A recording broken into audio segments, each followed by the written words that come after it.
안녕하세요. 자, 이번에는 4장 세 번째 강의를 시작을 하도록 하겠습니다. 우리가 4-1과 4-2에서 비트에 대한 이해를 충분히 이제 지녔죠. 자, 그러므로 이제 우리가 이번에는 비트 단위 연산자의 종류와 그 기능에 대해서 제가 여러분들에게 설명을 드리려고 합니다.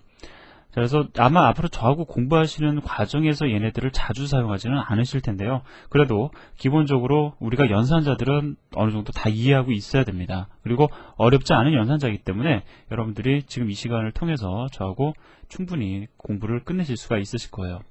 자, 말 그대로 이 연산자들은 여러분들 그 논리 연산자하고 좀 구분을 지을 줄 아셔야 됩니다. 이거는 논리 AND죠.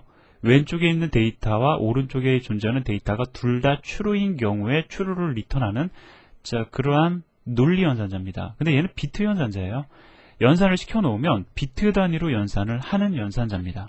한번 예제를 통해서 보도록 하고요. 그래서 얘를 갖다 비트 AND, 비트 OR, 비트 exclusive OR, 그 다음에 비트 NOT, 왼쪽 시프트, 오른쪽 시프트.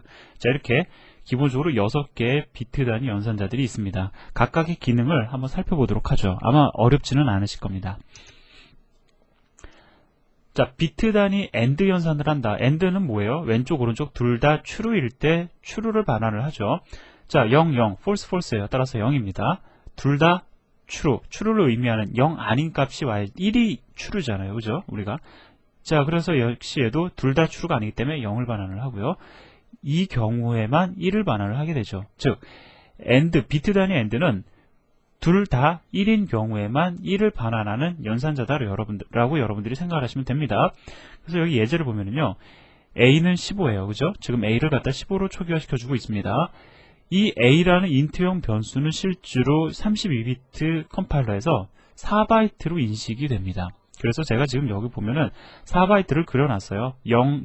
첫 번째, 맨 끝에 있는 바이트, 세 번째, 두 번째, 첫 번째 바이트. 이거 더해보시면 아시겠지만 1, 2, 4, 8입니다.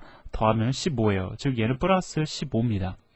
얘는 플러스 20이에요. 그럼 A는 15이고 B는 플러스 20인데 이것을 갖다가 지금 어떻게 하고 있냐면은 논리 AND 시켜서 그 결과를 C에다가 초기화시켜 주겠다라고 지금 하고 있죠.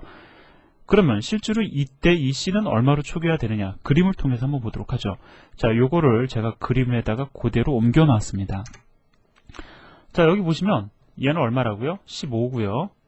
얘는 얼마라고요? 1, 2, 4, 8, 16, 20이라는 거죠. 그러면 비트 단위 AND를 시키면 이러한 식으로 첫 번째 비트들은 첫 번째 비트끼리, 두 번째 비트는 두 번째 비트들끼리, n번째 비트는 n번째 비트끼리 다 연산을 시작을 합니다. 1, 0 어떻게 되죠? 0이죠. 1, 0 0이죠. 1, 1 둘 다 true니까 이 경우에는 1이에요. 1, 0 역시 0입니다. 0, 1 역시 0이에요. 앞에 건 볼 것도 없이 다 0이죠. 그러면 15와 20을 갖다가 AND 연산시켰더니 결과가 얼마가 나옵니까? 이것은 4죠. 그죠? 따라서 얼마가 될까요? C는 4가 됩니다. 즉 C라는 변수는 4로 초기화 된다는 거예요. 자, 그래서 출력 결과는 4가 나옵니다. 어려운 거 아니죠? 자, OR 연산. AND 연산과 달리 둘 중에 하나만 true라 하더라도 true를 반환, 즉 둘 중에 하나만 1이라고 하더라도 1을 반환하는 비트 단위 연산자죠.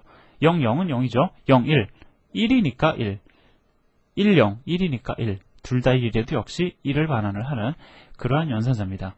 자, 그럼 아까와 마찬가지로 A와 B를 갖다가 OR 연산을 하게 될 경우에 얼마가 되는지 한번 보도록 하죠. 자, 이 그림을 통해서 봅시다. 1, 0이니까 OR 연산이니까 1이죠. 1, 0이니까 역시 1이에요. 볼 것도 없이 1, 1, 0이니까 1, 0, 1이니까 1. 그 이상은 다 0이니까 무조건 0이죠. 그럼 이거 얼마인지 한번 계산해 볼까요? 1, 2, 4, 8, 16. 다 더하면 어떻게 됩니까? 이렇게 돼서 20, 이렇게 더하면 10. 자, 그러면 31이 되겠네요. 그죠? 아마 여러분들은 저보다 암산이 빠르실 겁니다. 그래서 C는 얼마로 초기화가 되냐면은 31로 초기화가 될 거고요. 출력 결과는 31을 보이게 될 겁니다. 여러분들 실제로 실행해 보시면서 반드시 확인해 보시기 바랍니다. 자, 그럼 이번에는 exclusive OR, 우리가 이것을 XOR라고 이야기를 하는데요. 이것은 exclusive OR. exclusive OR 연산자는 어떠한 특징을 지니느냐? 두 개가 서로 다른 값을 지닐 경우에만 1을 반환을 합니다. 지금 보면은 0, 0, 왼쪽 오른쪽 같죠? 그냥 0을 반환을 해요.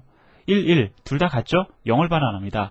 0, 1이나 1과 0과 같이 두 개가 서로 다른 경우에만 1을 반환을 한다고요. 자, 그럼 15와 20을 XO화 시킨 그 결과값을 가지고 C를 추기화했을 경우에 C가 얼마가 되는지 한번 계산을 해보도록 하겠습니다. 자, 여기서 보면 자, 전체적으로 봤을 때 위아래가 서로 다른 거는 딱 두 개밖에 아니죠. 두 개가 아니죠. 좀 많네요. 자, 이거는 위아래가 다릅니다. 그죠? 따라서 1이에요. 역시 여기도 위아래가 달라요. 1입니다. 위아래 같으니까 0이죠. 위아래 다르니까 각각 1입니다. 자, 따라서 얘는 얼마가 되냐면 1, 2, 4, 8, 16. 아까 전에 이거 31이었잖아요. 그죠? 그럼 1, 2, 4만 빼면 어떻게 됩니까? 27이 되겠네요. 그죠? 예. 27이라는 출력 결과를 보이게 될 거다라는 겁니다. 제가 조금 빨리 나가고 있지만 여러분들 실습 통해서 하나만 이해를 하시면 사실 나머지 건 이거 어려운 내용이 아니거든요. 자, not 연산자. 이거는 단순하게 1은 0으로, 0은 1로 만들어버리는 기능을 지녀요. 그러면 15를 갖다가 not 연산시키면 어떻게 되는지 한번 보도록 하죠. 자, 15를 갖다 not 연산을 시켜버렸더니 이렇게 바뀌어버렸습니다. 아이고, 걱정되죠. 이거 얼마일까? 우리는 이미 계산하는 방법을 알고 있어요. 자, 다 그냥 말 그대로 다 반전시켜버렸습니다. 부호 비트까지 반전을 시켜버렸어요. 자, 그럼 어떻게 되느냐? 일단 이것만 보자고요. 이것만 보면 이 값은 얼마임을 알 수가 있어요. 마이너스임을 알 수 있습니다. 그죠? 마이너스 얼마일 거라고요. 그 얼마가 얼마냐? 어떻게 계산하면 되죠? 그렇죠. 이것을 우리가 2의 보수를 취해서 그 값의 크기를 알 수가 있죠. 이거 2의 보수 취해버리면 어떻게 됩니까? 일단 1의 보수 먼저 취하자고요. 얘네 다 0 될 거고요. 얘네 다 0 될 거고요. 0 될 거고 0, 0, 0, 0, 1, 1, 1, 1이 되겠죠. 여기다 1을 더하면 어떻게 됩니까? 0, 0, 0, 1, 0, 0, 0, 0이 되죠. 1, 2, 4, 8, 16. 즉 어떻게 되냐? 마이너스 16이에요. 자, 요 정도 계산을 여러분들 쉽게 좀 하실 수 있어야 됩니다. 제가 이미 앞에서 지난 시간에 설명을 드렸죠. 그러니까 그 방법을 여러분들이 적용을 하셔가지고 그 마이너스 16임을 여러분들 스스로 계산을 하실 수 있기를 바랍니다. 그래서 출력 결과가 어떻게 되냐면 마이너스 16이 나온다라는 거예요. 자, 이번에는 비트를 이동시키는 연산자들에 대해서 제가 여러분들에게 설명을 드릴게요. 자, 이거는 뭐냐면 비트 단위 쉬프트 연산, 왼쪽을 쉬프트를 갖다가 하는 연산이에요. 그냥 말로 풀어보면 어려운 내용 아닙니다. 자, 이거 보자고요. 왼쪽에 있는 피연산자를 갖다가 오른쪽에 있는 피연산자만큼 비트를 갖다가 왼쪽으로 이동을 시킨다라는 의미예요. 즉, 이게 무슨 얘기냐? 8이라는 정수를 갖다가 자, 두 칸씩 왼쪽으로 쉬프트 하겠다. 이러한 의미입니다. 쉬프트, 이동시키겠다라는 거죠. 자, 그러면 한번 보자고요. A는 현재 15입니다. 이거를 갖다가 어떻게 하고 있어요? 이 15를 갖다가 왼쪽으로 두 칸씩 쉬프트 해서 얻어진 결과를 가지고 내가 B를 초기화 시키겠다라는 뜻이잖아요. 자, 그림을 통해서 확인을 해봅시다. 자, 이게 15예요. 자, 이게 기준입니다. 이게 기준이에요. 근데 이거를 갖다가 왼쪽으로 쉬프트를 갖다가 두 칸 시키고 있어요. 그러면 이 두 칸이 밀려나겠죠. 밀려날 겁니다. 자, 밀려나는 것은 무조건 버려집니다. 자, 휴지통으로 들어가 버려요. 자, 대신 밀려났으니까 어떻게 돼요? 자, 이 그림에서 보여주고 있는 것처럼 두 칸이 비겠죠. 우리가 왼쪽으로 두 칸을 밀었으니까 두 칸, 가장 왼쪽에 존재하던 두 개의 비트는 버려질 거고 오른쪽에 존재하는 오른쪽에는 두 개의 공간이 비워질 겁니다. 이 비워지는 값들은 얼마로 채워지냐면 0으로 채워져요. 즉, 이 자리에 0과 0이 들어간다라는 겁니다. 따라서 쉽게 얘기할 수 있어요. 왼쪽으로 시프트를 하되 시프트 되어서 버려지는 것은 옮겨지는 것은 가장 왼쪽으로 넘어가는 것은 다 버려지고 그 다음에 이동시켰기 때문에 드러나는 빈 공간은 0으로 채워진다라는 겁니다. 그럼 얼마가 되죠? 얘는 00 1, 2, 4, 8. 값이 만만치가 않네요. 아니죠. 0, 0, 1, 2, 4, 8. 제가 좀 이상한 얘기를 했죠. 1, 2, 4, 8, 16, 30이에요. 1, 2, 4, 8, 16, 32가 됩니다. 그럼 얼마가 되냐면 이렇게 하면 40, 56, 60이 되네요. 그죠? 자, 얘는 플러스 60이 된다라는 거죠. 중요한 거는 한번 보세요. 부호 비트까지도 쉬프트의 대상이 된다라는 겁니다. 따라서 여러분이 만약에 이 시프트 연산을 잘못하실 경우에는 값이 플러스에서 마이너스로 바뀌는 상황도 우리가 접할 수 있다는 겁니다. 자, 그래서 얘는 출력 결과가 60이 우리가 아까 전에 계산했던 것처럼 60이 나온다는 것을 여러분들이 실제 예제를 통해서 확인해 보실 수가 있을 겁니다. 자, 오른쪽 시프트 연산 같은 경우에는 아까 전에 생각하신 거랑 반대로 생각하시면 돼요. 그런데 문제가 한 가지 있습니다. 일단 그냥 말로 풀어서 얘기를 하면 A라는 값을 갖다가 B만큼 오른쪽으로 시프트 하라는 얘기죠. 8이라는 값을 컴퓨터가 8을 갖다가 저장할 경우에 저장되어 있는 비트들을 갖다가 오른쪽으로 2칸만큼 이동을 시키라라는 의미가 됩니다.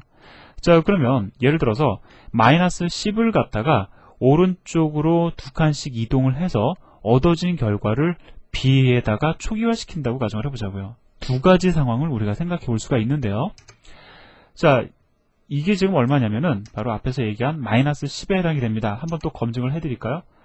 이거 2해보 수치하면 어떻게 돼요? 여기 다 0이고 1, 0, 0, 1에다 1을 더하면 1, 0, 1, 0이 될 겁니다. 그죠? 자, 그러면 1이니까 무조건 마이너스이고, 자, 크기가 얼마가 돼요? 1, 2, 4, 8, 10이 되죠? 자, 따라서 얘는 마이너스 10이라고요. 자, 마이너스 10을 갖다가 오른쪽으로 2칸을 이동할 경우에, 자, 이 가장 오른쪽에 있는 두 개의 비트들은 버려질 거라고요. 이동시켜 버렸으니까. 자, 벗어나 버리게 되죠? 자, 얘네들은 이동이 되고, 얘네들이 다 그 칸을 갖다가 채우게 될 겁니다. 자, 그래서 얘네들이 2칸씩 이동을 해서, 자, 이러한 식으로 이렇게 이동이 됐어요. 자, 그대로 이렇게 옮겨놨습니다. 오른쪽으로 다 밀어버렸습니다. 그럼 오른쪽으로 밀면은 어디에 공간이 남게 되죠? 왼쪽에 공간이 남게 되죠. 과연 이거를 갖다가 무엇으로 채우느냐?